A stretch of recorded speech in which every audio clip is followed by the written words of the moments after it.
Hi everyone, welcome to YouTube channel black diamond. Black diamond में आप सभी का स्वागत है। तो आप लोगों के लिए एक गिफ्ट है जो बहुत बेसब्री से इंतजार कर रहे थे। बहुत दिनों से बहुत सारे लोग पूछ रहे थे कि सर आपका टेस्ट सीरीज कब आएगा माइनिंग सरदार एग्जाम के लिए या ओवरमैन एग्जाम के लिए, जो एमसीएल में माइनिंग सरदार का एग्जाम होने वाला है, या एमसीएल में माइनिंग ओवरमैन का एग्जाम होने वाला है, या एसएससीएल में माइनिंग सरदार का एग्जाम जो होने वाला है, उसके लिए स्पेशल डेडिकेटेड टेस्ट सीरीज आप कब ला रहे हैं बताइए। तो इसके लिए जो टेस्ट सीरीज है वो आ चुका है, जिसका प्राइस 1200 रुपया नहीं है, 800 रुपया भी नहीं है। फिलहाल के लिए तो ये 700 समथिंग है, तो 700 रुपया पकड़िए। फिलहाल के लिए 700 रुपया है, लेकिन कुछ ही दिन में हो सकता है कि ये जैसे ही 50 बच्चे क्रॉस करते हैं, 50 क्रॉस करते हैं, 50 स्टूडेंट इसको लेते हैं, तो वैसे ही मैं इसको प्राइस को बढ़ा दूंगा। प्राइसिंग फिलहाल के लिए कम है, शुरू में जो 50 बच्चे आ रहे हैं उनके लिए प्राइसिंग कम है। तो अगर आप लेना चाहते हैं तो जल्दी से जल्दी ले लीजिएगा टेस्ट सीरीज। इसमें क्या रहेगा मैं आपको दिखा देता हूँ। इसमें चैप्टर वाइज टेस्ट रहेंगे, मॉक टेस्ट रहेंगे, पीवाईक्यू रहेंगे। उसके बाद आपको कुछ आंसर की विद एक्सप्लेनेशन इन पीडीएफ भी दिया जाएगा, ठीक है, ताकि आपके जो क्वेश्चंस है जिसमें आपको डाउट है उसका एक्सप्लेनेशन को देख के आपका क्लियर हो सके, ठीक है। सेलेक्टेड टॉपिक के रहेंगे ये। लिमिटेड सीट है इसमें, क्योंकि उससे ज्यादा मैं कर नहीं पाऊंगा। लिमिटेड सीट के बाद मैं इसको क्लोज कर दूंगा, क्योंकि अभी अगर आप रिवीजन नहीं करेंगे तो फिर बाद में करके कोई मतलब नहीं है। ओके, चलिए। तो अब मैं डायरेक्टली आपको ले चलता हूं अपने वेबसाइट पे और दिखाता हूं कैसे आप इसको ज्वाइन कर सकते हैं। तो इसको ज्वाइन करने के लिए सबसे पहले ब्लैक डायमंड एप्लीकेशन को आपको इंस्टॉल करना पड़ेगा। Black diamond application only in play store available है, गूगल प्ले स्टोर पे। यहाँ पे जाके आप ब्लैक डायमंड सर्च करेंगे और आपको ब्लैक डायमंड वाला ये लोगो के साथ आपको दिख जाएगा विद 5 स्टार रेटिंग। आपको इसको इंस्टॉल कर लेना है। 1K+ इसमें डाउनलोड दिखा रहा है। इसको आपको इंस्टॉल कर लेना है। इंस्टॉल करने के बाद आपको कोर्सेस वाले सेक्शन में ये 3 कोर्सेज दिखेंगे। अगर आप पूरा कोर्स लेना चाहते हैं माइनिंग सरदार ये एससीसीएल एग्जाम के लिए या एससीसीएल या एमसीएल एग्जाम के लिए, तो आप पूरा कोर्स ले सकते हैं। इस कोर्स में टेस्ट सीरीज भी इंक्लूडेड है। टेस्ट सीरीज आपको अलग से लेने की कोई जरूरत नहीं है। अगर आप ये पूरा कोर्स लेते हैं 1800 रुपये वाला, तो इसमें आपको सब कुछ मिल जाएगा। टेस्ट तो मिलेगा ही, साथ ही साथ फोल्डर में लेक्चर, रिकॉर्डेड लेक्चर भी है, लाइव क्लास के भी लेक्चर्स पड़े हुए हैं, है ना। इसमें आपको सब कुछ मिल जाएगा जैसे EMT वॉल्यूम 2, वॉल्यूम 3, वॉल्यूम 1, फिर कुछ डेमो क्लासेस के लेक्चर पढ़े हैं, आप चाहें तो देख सकते हैं। माइंड सेट है, OSH कोड पूरा डिटेल में पढ़ाया हूँ मैं। CAR है 2023 वाला, 2020 वाला, 2010 वाला है, और 2010 और 2023 दोनों को मर्ज करके 23 के हिसाब से बताया हूँ मैं। MBTR है, माइंड रेस्क्यू रूल है, मिसलेनियस टॉपिक है, बहुत सारे ऐसे टॉपिक है जिससे रिलेटेड एग्जाम में पूछे जाते हैं लेकिन आपको कोई किताब में नहीं मिलता है। MMDR है, MCDR है, CMR है, पूरा का पूरा टेस्ट स्पेशल मैंने फोल्डर डाला है, इसमें बहुत सारे टेस्ट हैं। जीके जीएस के नॉन टेक पोर्शन भी है, एमसीक्यू के प्रैक्टिस है, मतलब एमसीक्यू में प्रैक्टिस करवा रहा था लाइव क्लास में, जैसे OSH कोड वगैरह हो गया, माइंड सेट वगैरह हो गया, जो आपके मिसलेनियस और कंफ्यूजिंग टॉपिक होते हैं उनको मैं टेस्ट एमसीक्यू क्वेश्चन क्लास में, लाइव क्लास में प्रैक्टिस करवाता हूँ। अभी भी कराऊंगा, अभी कुछ पोर्शन और भी बचे हुए हैं, उसको भी कवर करना है। जूलॉजी है, मैथमेटिक्स, रीजनिंग, मतलब कुल मिलाकर के पूरा पैकेज 100% जो आपका सिलेबस है एससीसीएल और एमसीएल एग्जाम के लिए, पूरा का पूरा इस पैकेज में कवर होगा। अगर आप क्लासेस लेना चाहते हैं तो, और अगर आप क्लासेस नहीं लेना चाहते तो आप सिर्फ टेस्ट सीरीज ले सकते हैं। अगर आप अपना टाइम बचाना चाहते हैं, सिर्फ टेस्ट देना चाहते हैं, तो टेस्ट के लिए आप mining sardar plus overman test series batch, जो कि अभी 700 रुपया समथिंग है, इसमें शायद जीएसटी कुछ जुड़ेगा, तो इसको आप चाहें तो परचेस कर सकते हैं। इसको आप परचेस करेंगे तो इसमें क्या क्या मिलेगा मैं टेस्ट में बता देता हूँ। आपका CMR का चैप्टर वाइज टेस्ट रहेगा, माइंड सेट का चैप्टर वाइज कंप्लीट टेस्ट रहेगा, माइंस रूल का रहेगा, OSH कोड का, CER का, MMDR का, MCDR का, माइंड रेस्क्यू रूल का, MPTR का, क्रैच रूल का, पीटेड बाथ रूल का, कुछ स्पेशल रूल्स और रेगुलेशंस बायलॉज होते हैं, उससे रिलेटेड क्वेश्चन पूछे जाते हैं, उसका अलग से टेस्ट रहेगा। सर्कुलर के बहुत सारे टेस्ट रहेंगे। सर्कुलर आपको बहुत एग्जाम में बहुत ज्यादा इंपॉर्टेंट है, सर्कुलर के टेस्ट रहेंगे। आपके चैप्टर वाइज टेस्ट रहेंगे, जो आपका सिलेबस दिया हुआ है, जैसे method of examination of roof and sites of working places and roadways, ये आपका सपोर्ट सिस्टम का पूरा रहेगा test. Timbering, setting of prop, मतलब जैसा आपका सिलेबस है A to Z topic wise, chapter wise पूरा का पूरा टेस्ट रहने वाला है। इसमें phase by phase test upload होंगे, जैसे फिलहाल के लिए मैं दिखा दे रहा हूँ कंटेंट में। इसमें कुछ डेमो टेस्ट भी डाले हुए हैं। अगर आपको कंफ्यूजन हो रहा हो तो यहाँ पे टेस्ट सीरीज डेमो में जाके क्लिक कीजिएगा, और यहाँ पे 2 टेस्ट डेमो में डाले हुए हैं। एक पीवाईक्यू है MCL जूनियर ओवरमैन 2021 का, इसको आप 2023 का, इसको आप क्लिक करके इसको टेस्ट को दे सकते हैं। इससे आपको आइडिया लग जाएगा कि टेस्ट किस प्रकार के होंगे। और CMR का भी अगर आप चाहेंगे तो यहाँ पे CMR 2017 चैप्टर 1 का एक टेस्ट देके आपको एक आइडिया लग जाएगा कि कैसा टेस्ट है।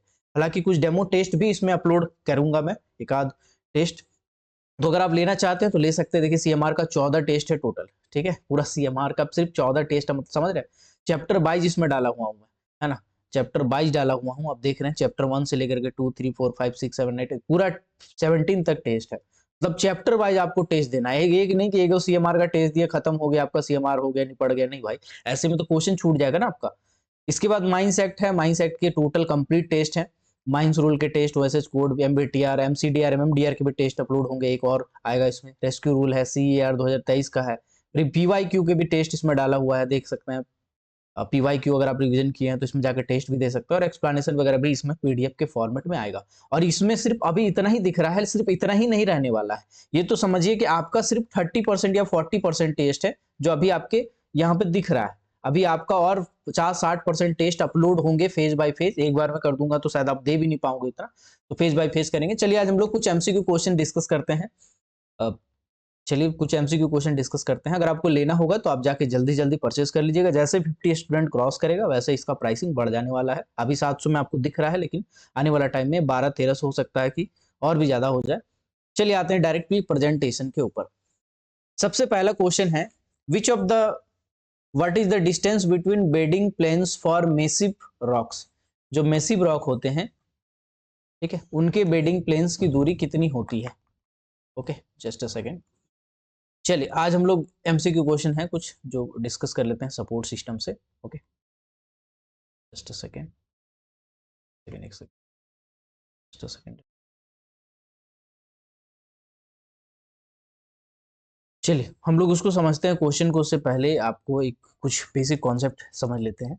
देखिए बेसिकली जो आपके रॉक मैकेनिक्स होते हैं इसमें कुछ ऐसे टर्म होते हैं, जैसे कि सबसे पहला आपका आता है जॉइंट। आखिर जॉइंट क्या होता है इसको हम लोग समझते हैं कि जॉइंट आखिर होता क्या है।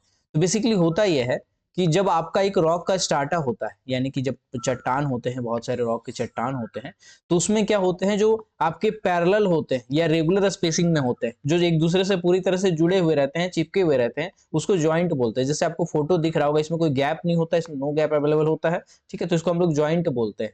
ओके, इसके बाद आपका दूसरा आता है फ्रैक्चर।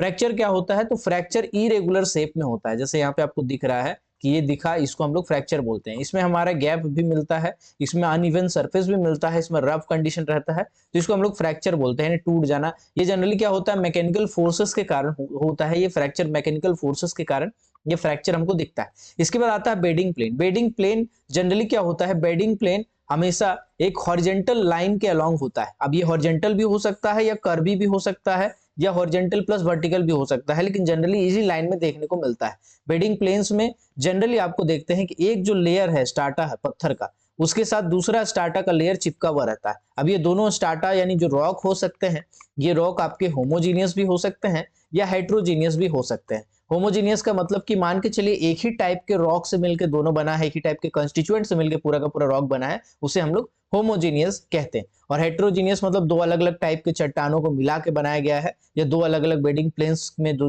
रॉक्स हैं वो अलग अलग है, तो उसे हम हेट्रोजीनियस कहते हैं। तो बेडिंग प्लेन बेसिकली आप समझ सकते हैं कि दो अलग अलग लेयर को चिपका दिए, ठीक है।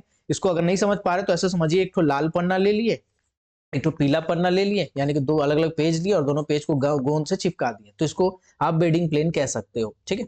इसके बाद होता है सेपरेशन। सेपरेशन मतलब हमको क्लियरली दिखता होता है कि उसमें मैकेनिकल फोर्सेस के कारण एक गैप आ गया है बीच में, मतलब बीच में ऐसे कोई भी कंस्टिट्यूएंट नहीं है और उसमें गैप आ चुका है, तो उसको हम लोग बोलते हैं सेपरेशन, ठीक है। गैप फॉर्म हो जाता है, डिस्प्लेसमेंट हो जाता है इसका। ओके, तो चलिए अब हम समझते हैं। तो देखिए जो बेडिंग प्लेन होता है वो अलग अलग टाइप के जो रॉक होते हैं, जो रॉक के कंपोनेंट होते हैं जनरली कोल माइंस में, इसको हम अलग अलग कैटेगरी में बांटते हैं। यानी कि जो बेडिंग प्लेन है, यानी कि ये जो लाइन है और दूसरा नीचे वाला जो लाइन है, इन दोनों के बीच की दूरी आप कह सकते हैं कि रॉक का लेयर कह सकते हैं इसको, या फिर ये कह सकते हैं दोनों बेडिंग प्लेन के बीच की दूरी। दोनों अगर मैं कहूं तो दोनों का मतलब सेम ही हो जाएगा यहाँ पे, ठीक है। तो यहाँ पे अब जनरली क्या होता है कि अब तीन टाइप के जनरली इसमें रॉक्स के फॉर्मेशंस होते हैं। ओके, बेडिंग प्लेन के सेपरेशन के आधार पे कौन कौन सा, सबसे पहला कितना दूरी पे है, इस आधार पे तीनों बटते हैं।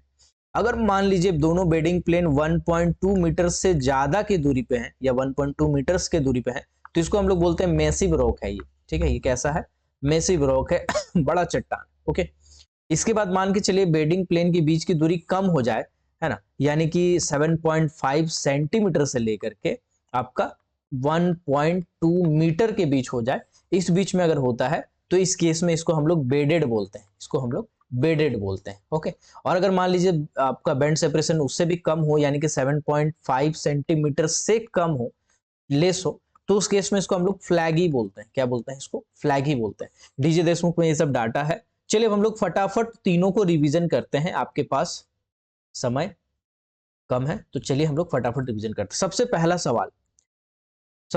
सवाल, what is the distance between bedding planes for massive rocks? Massive rocks के लिए बेडिंग प्लेन का डिफरेंस कितना होना चाहिए? क्वेश्चन नंबर 1 है, तो आपको आंसर कमेंट करना है चैट सेक्शन में कि 1 का ए होगा, बी होगा, सी होगा या डी होगा। ऑप्शन नंबर 1 है less than 75 centimetre, option number 2 है 75 सेंटीमीटर से 1.2 मीटर, ऑप्शन नंबर 3 है मोर देन 1.2 मीटर और ऑप्शन नंबर 4 है मोर देन 2 मीटर। तो इसका सही आंसर हो जाएगा, क्योंकि यहाँ पे मेसी पूछा है तो 1.2 मीटर से ज्यादा यानी कि मोर देन 1.2 मीटर। अगर आप ये कमेंट किए हैं तो आप कॉन्ग्रेचुलेसन, सही है आपका।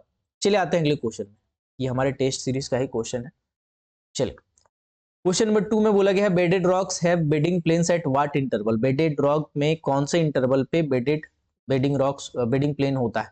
तो बेसिकली बेडेड रॉक के बारे में पूछा है, तो हमने आपको बताया था कि 7.5 से लेकर के 1.2 मीटर का सही आंसर हो जाएगा। ओके, चलिए अगला क्वेश्चन भी वही होगा, अगले क्वेश्चन स्किप करते हैं, आते हैं अगले क्वेश्चन पे। ठीक है, अगला क्वेश्चन बोला गया है what is the assumed pressure exerted by weight of rock for every metre depth in coal mines? अगर ऐसे क्वेश्चन पूछेंगे तो आप अकबका जाओगे, लेकिन क्या है इसका मतलब मैं आपको समझाता हूँ सिंपल साधारण शब्दों में। समझिए कि ये सरफेस है, जो लाइन में ड्रॉ कर रहा हूँ ये सरफेस है, सरफेस में एक पेड़ है और एक आदमी खड़ा है। ठीक है, सरफेस से कुछ दूरी पे एक आपका गैलरी है, सरफेस से कुछ दूरी पे एक गैलरी में एक दूसरा आदमी खड़ा है।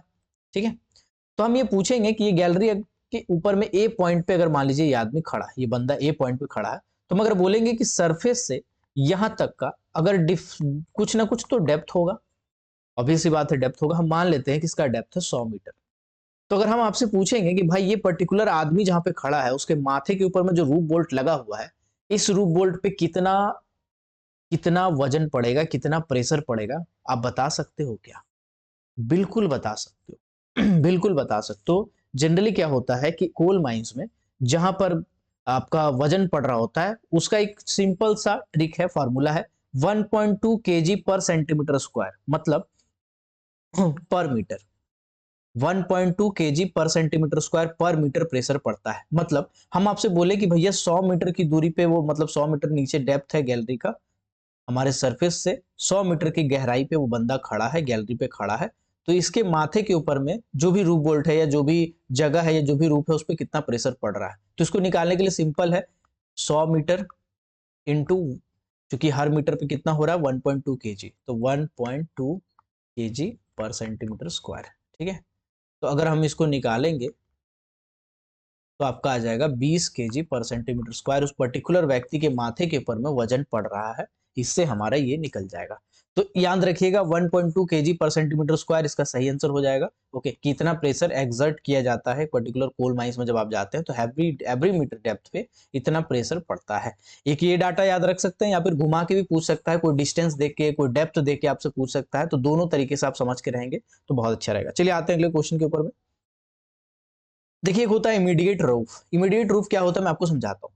बेसिकली क्या है, मान के चलिए ये आपका कोल सीम है, ये आपका कोल सीम है। ठीक है, तो कोल सीम के ऊपर में कुछ तो चट्टान होंगे, कुछ ना कुछ लेयर होगा, कोई ना कोई अलग टाइप के पत्थर हो सकते हैं, हो सकता है ये सेल हो सकता है ये सैंडस्टोन हो सकता है ये आपका सैंड क्ले है ना, हो सकता है ये बेंटोनाइट, हो सकता है अलग अलग कोई भी चट्टान हो सकता है। इस तरह से उसके नीचे भी कोई ना कोई चट्टान हो सकता है। ठीक है, तो हम इमीडिएट रूफ किसको कहते हैं या इमीडिएट फ्लोर किसको कहते हैं?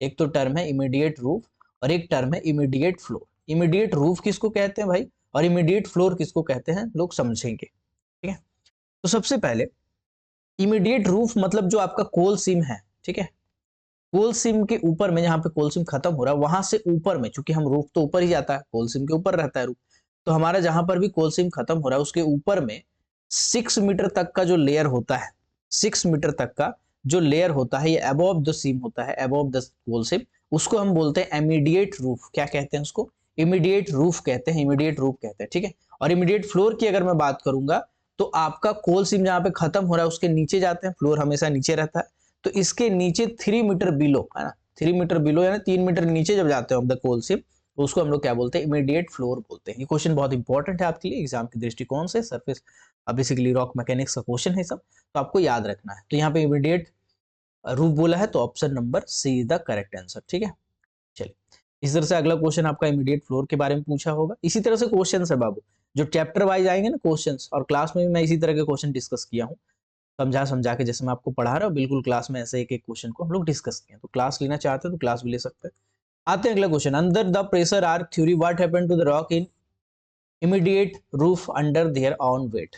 ठीक है, देखो यार यहाँ पे दो चार ना टर्म है जो मैं आपको समझा देना चाहता हूँ। ठीक है, एक होता है अबूटमेंट प्रेशर। अबूटमेंट प्रेशर, अबूटमेंट प्रेशर क्या आइटम है समझाता हूं मैं आपको। मान के चलिए आप ट्रेन के अंदर में खड़े हैं, ट्रेन के अंदर में खड़े हैं, आप ए नाम का एक व्यक्ति हैं, आपके बगल में एक ठो और आदमी खड़ा है, आपके आगे में एक ठो और आदमी खड़ा है, उसके आगे में एक ठो और आदमी खड़ा है, बहुत सारे लोग खड़े हैं, और सब एक दूसरे को धक्का मुक्की कर रहे हैं यार। आगे वाला आपको धकेल रहा है, आप आगे वाले को धकेल रहे हैं, फिर पीछे वाला आपको धकेल रहा है, मतलब एक दूसरे को धकेला धकेली चल रहा है, भीड़ है, ऐसा धक्का मुक्की चल रहा है। तो अबुटमेंट प्रेशर बिल्कुल ऐसा ही होता है। जो आपका स्टार्टा होता है या जो आपका पिलर होता है, उस पिलर पे दूसरे पिलर का प्रेशर पड़ता है, इधर वाला पिलर का प्रेशर पड़ता है, कभी वो दूसरे पे प्रेशर डालता है, कभी उस पे दूसरे का प्रेशर पड़ता है।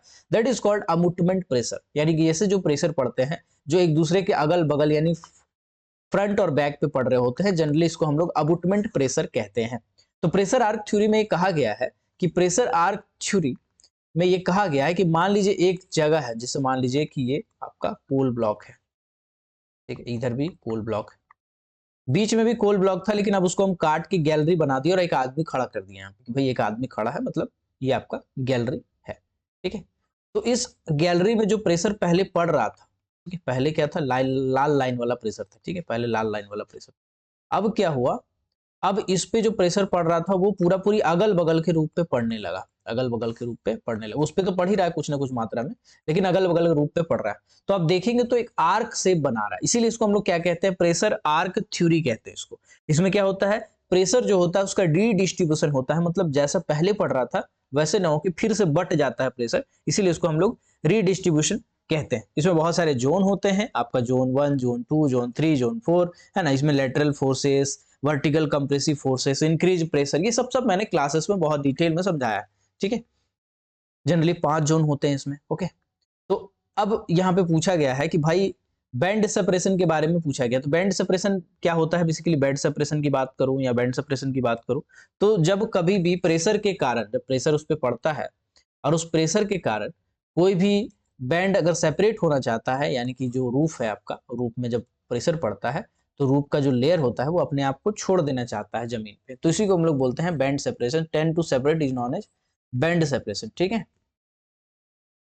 ओके, चलिए आते हैं आगे पे। अब देखो यहाँ पे दो टर्म है जो मैं आपको समझा देना चाहता हूँ। एमसीक्यू क्लासेस में मैं ऐसे ही डिस्कस कराता हूँ। जैसे मान के चलिए आपका फ्लोर है, ठीक है, फ्लोर के साइड साइड में दो पिलर मैं रख लेता हूँ, और फ्लोर के ऊपर में रूफ है। रूफ देख रहे हैं कि रूफ थोड़ा सा ऐसे झुक गया है, ये जो रूफ है वो आपका थोड़ा सा झुक गया है, तो इसको क्या बोलेंगे, इसको क्या बोलेंगे, तो जनरली इसको हम लोग बोलते हैं हीविंग। क्या बोलते हैं इसको, इसको हीविंग बोलते हैं। हीविंग में जनरली रूफ जो है वो थोड़ा सा झुक जाता है। इसका कारण ये होता है कि जो हमारा फ्लोर जो है वो हार्ड होता है, तो फ्लोर हार्ड होने के कारण फ्लोर पे तो प्रेशर पिलर का लगता नहीं है, पिलर का प्रेशर तो फ्लोर पे ही लग रहा है ना ऑलमोस्ट। तो फ्लोर जो पिलर का प्रेशर है वो तो फ्लोर उठा ले रहा है, लेकिन जो रूफ का प्रेशर है वो तो फ्लोर उठाएगा नहीं। तो रूफ हमारा थोड़ा सा झुक जाता है, सेग्रीगेशन के तौर पे चलाता है, बेंड सेपरेशन के तौर पे चलाता है। तो ऐसे को हम लोग हीविंग कहते हैं। ठीक है, इसमें भी पिलर क्रश होने के बहुत ज्यादा चांसेस होते हैं। और हमारा एक होता है स्ट्रॉन्ग रूप। अगर मान लीजिए हमारा रूप अगर स्ट्रॉन्ग है, ठीक है, रूप बहुत ज्यादा स्ट्रॉन्ग है, हमारा पिलर भी स्ट्रॉन्ग ही है ना, तो उस केस में अगर हमारा फ्लोर मजबूत नहीं है तो हमारा फ्लोर थोड़ा सा ऐसे उठ जाता है, हमारा जो फ्लोर है वो थोड़ा सा ऐसे उठ जाता है। तो ऐसे को हम लोग क्या कहते हैं, ऐसो को कहते हैं क्रीपिंग। क्या कहते हैं इसको, क्रीपिंग कहते हैं। ठीक है, इसमें हमारा जनरली क्या होता है, फ्लोर धस जाता है, फ्लोर हमारा उबड़ खाबड़ हो जाता है, ऊंचा नीचे हो जाता है। ठीक है, ये सब कुछ टर्म है जो आपको एग्जाम में जानने के लिए बहुत ज्यादा जरूरी है। ओके, चलिए यहाँ तक क्लियर हो गया। ओके, चलिए एक क्वेश्चन हम लोग सॉल्व करके देखते हैं। तो ऊपर के क्वेश्चंस तो आपके थ्योरी से ही सॉल्व हो गए, जो मैं आपको बताते चला जा रहा हूँ उससे सॉल्व होता चला जा रहा है। ओके, अगला क्वेश्चन है, what is the maximum width of pressure arc. Pressure arc का मैक्सिमम चौड़ाई कितना होता है।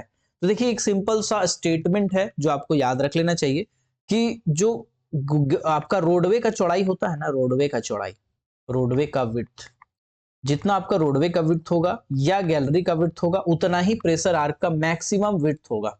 ठीक है, उतना ही प्रेशर आर्क का मैक्सिमम विड्थ होगा, ठीक है। ओके, तो जस्ट अ सेकंड मैं आपको समझा दे रहा हूँ इसको। जैसे मान लीजिए कि एक पूरा लंबा चौड़ा गैलरी है, इस गैलरी में इधर आपका बैरियर है, इधर आपका बैरियर है, पोल का बैरियर पकड़िए, और ये आपका गैलरी है, ठीक है। तो जितना चौड़ाई गैलरी का होगा उतना ही चौड़ा प्रेशर आर्क बनेगा, उतना ही चौड़ा, जिसको हम लोग बोल सकते हैं the maximum width of the roadway is known as width of the maximum pressure arch, इसको width of the maximum pressure arch कहते हैं, ठीक है। तो width of the standard gallery या maximum width of the gallery. Okay, चलिए अब बढ़ते हैं अगले सवाल पे। क्लासेस में मैंने उसको डिटेल में डायग्राम के थ्रू समझाया है, तो क्लासेस अगर आप किए होंगे तो आपको कोई समस्या नहीं हो रहा होगा, ठीक है। अभी क्लासेस चूंकि आपको सिर्फ एमसीक्यू कराना है इसलिए बहुत डिटेल में नहीं करा पा रहा हूँ। देखिए रॉक मैकेनिक्स में कुछ ऐसे टेस्ट होते हैं जो आपके लिए बहुत ज्यादा इंपॉर्टेंट होते हैं। जस्ट अ सेकंड मैं आपको समझा दे रहा हूँ, 1 मिनट, ठीक है। चलो, यहाँ पे मैं आपको समझा दे रहा हूँ, कुछ ऐसे टेस्ट होते हैं जो आपके लिए बहुत ज्यादा इंपॉर्टेंट होते हैं। जैसे सबसे पहले कुछ स्टेटमेंट है जो आपको एकदम रट लेना है, अगर आप पहले पढ़े हैं तो आपको समझ में आया होगा, लेकिन अगर आप नहीं पढ़े हैं कोई बात नहीं, आप समझ सकते हैं। कंप्रेसिव स्ट्रेंथ जो होता है वो हमेशा ज्यादा होता है टेंसाइल स्ट्रेंथ से, टेंसाइल स्ट्रेंथ से ज्यादा होता है कंप्रेसिव स्ट्रेंथ, ठीक है।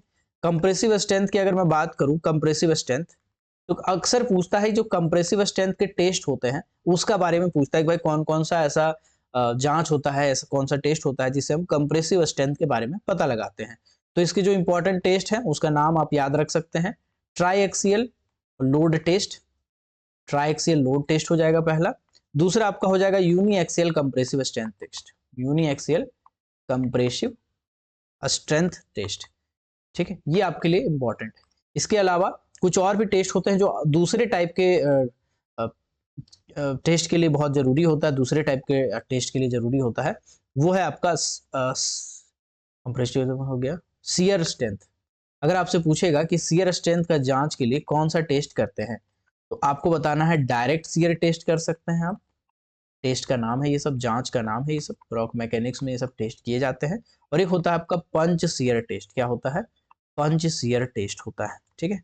अब कभी कभी बोलता है कि बताओ जो आपका ट्राईएक्सियल लोड टेस्ट होता है उसका L/D रेशियो कितना होता है, ये पूछा हुआ क्वेश्चन है। तो इसका L/D रेशियो होता है 2:1। L/D रेशियो क्या होता है, मतलब कि हम जनरली जब कोई भी जांच रॉक मैकेनिक्स में करते हैं तो उसका सिलिंड्रिकल स्पेसिफिन बनाते हैं, यानी कि सिलिंड्रिकल सैंपल बनाते हैं, उस रॉक को जो रॉक उठाते हैं जमीन के नीचे से उसको हम लोग सिलिंड्रिकल शेप में देते हैं, और उसका एक लंबाई होता है सिलेंडर का और एक आपका डायमीटर होता है, इसको डी बोलते हैं। तो L/D यही हो जाता है, लेंथ बाई डी का रेशियो। तो 2:1 होना चाहिए या फिर 2 होना चाहिए, 2:1 बोलो या 2 बोलो, एक ही बात है, ठीक है। तो शियर स्ट्रेंथ के बारे में आपसे पूछ सकता है कि कौन सा टेस्ट से हम शियर स्ट्रेंथ के बारे में पता करते हैं। इसके बाद एक और टेस्ट आपसे, एक और चीज पूछ सकता है आपसे, एक और टेस्ट के बारे में पूछ सकता है जिसको बोलते हैं टेंसाइल स्ट्रेंथ। अगर पूछेगा कि भाई बताओ टेंसाइल स्ट्रेंथ अगर आपको पता करना है तो इनमें से कौन सा जांच करेंगे, तो इसको बोलते हैं ब्राजीलियन टेस्ट। ब्राजीलियन टेस्ट से हम टेंसाइल स्ट्रेंथ के बारे में पता कर सकते हैं। इसके बाद एक और आता है बेंडिंग टेस्ट।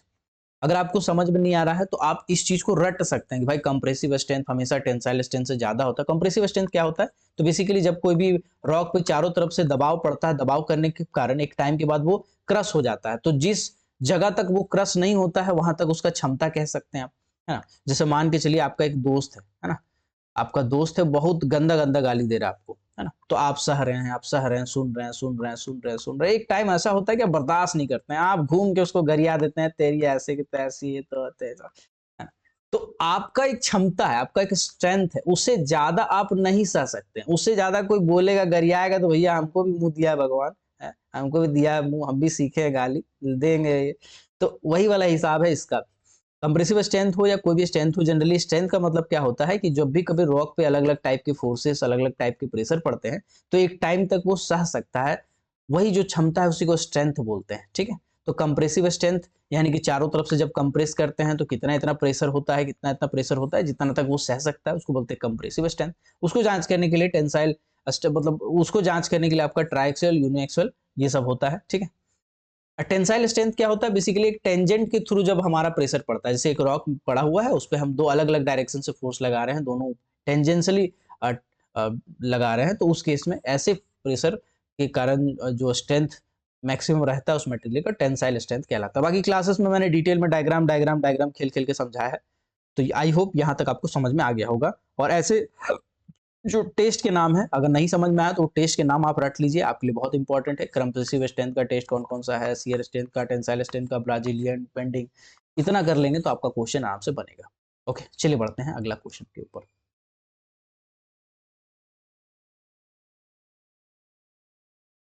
चलिए, how does the lateral affect the compressive strength of the test, basically बढ़ता है, इसमें इंक्रीज करता है। ओके, अगला क्वेश्चन बोला गया, triaxial test are usually performed on which kind of specimen, इनमें से कौन से ऐसे प्रकार होते हैं स्पेसिमेन के, सैंपल के, जिसमें ऐसे टेस्ट किए जाते हैं। तो चाहे कोई भी टेस्ट करो ना, जनरली सिलिंड्रिकल शेप ही रहता है, तो इसका आंसर हो जाएगा cylindrical shape. Okay, what is the first indication of subsidence, सबसे पहला इंडिकेशन क्या होता है सब्सिडेंस का। तो देखो, जब भी कभी सब्सिडेंस होने वाला रहता है, उसका पहला इंडिकेशन होता है small crack on the ground.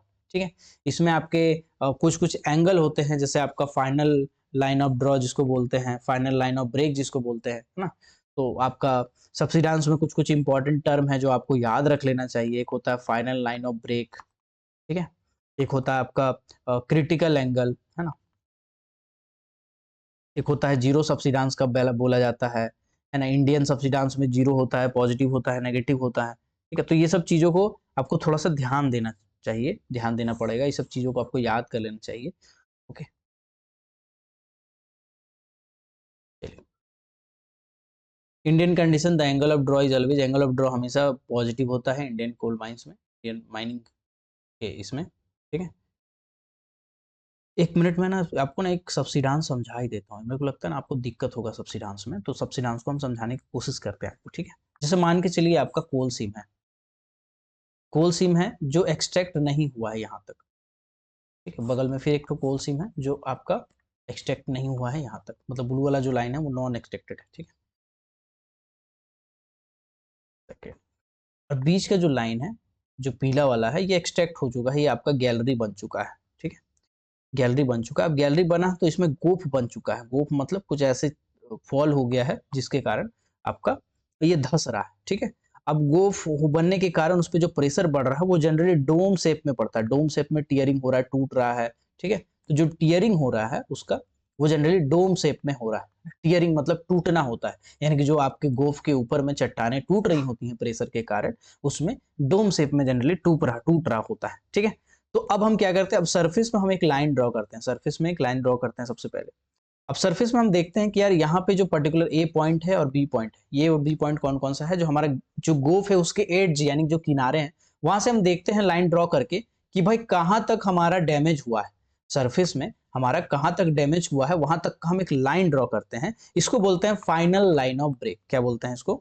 Final line of break बोलते हैं इसको, ये आपके लिए इंपॉर्टेंट है। ठीक है, इसके बाद फाइनल लाइन ऑफ ब्रेक के बाद एक क्या होता है हमारा, इस फाइनल लाइन ऑफ ब्रेक पे हम एक वर्टिकल लाइन डालते हैं, मतलब वर्टिकल लाइन तो हम अपने से खींच सकते हैं। तो फाइनल लाइन ऑफ ड्रॉ में वर्टिकल लाइन खींचते हैं और ये जो एंगल बनता है, ठीक है, ये जो आपका एंगल बनता है इसी को बोलते हैं एंगल ऑफ ड्रॉ। क्या बोलते हैं इसको? एंगल ऑफ ड्रॉ बोलते हैं।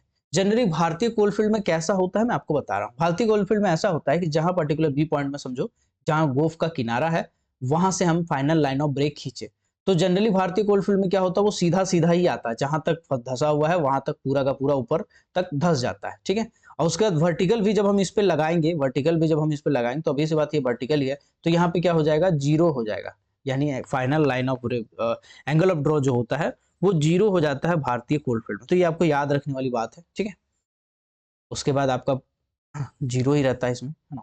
चलिए, तो ये आपका सब्सिडांस वाला पॉइंट था। चलिए, बहुत सारे क्वेश्चन हैं, हम लोग आगे के कुछ क्लासेस में एमसीक्यू क्वेश्चन डिस्कस करेंगे। अगर आप क्लासेस लेना चाहते हैं तो आप ले सकते हैं, ब्लैक डायमंड एप्लीकेशन को इंस्टॉल कीजिए प्ले स्टोर से, 5 स्टार रेटिंग के साथ ही आपके लिए अवेलेबल है।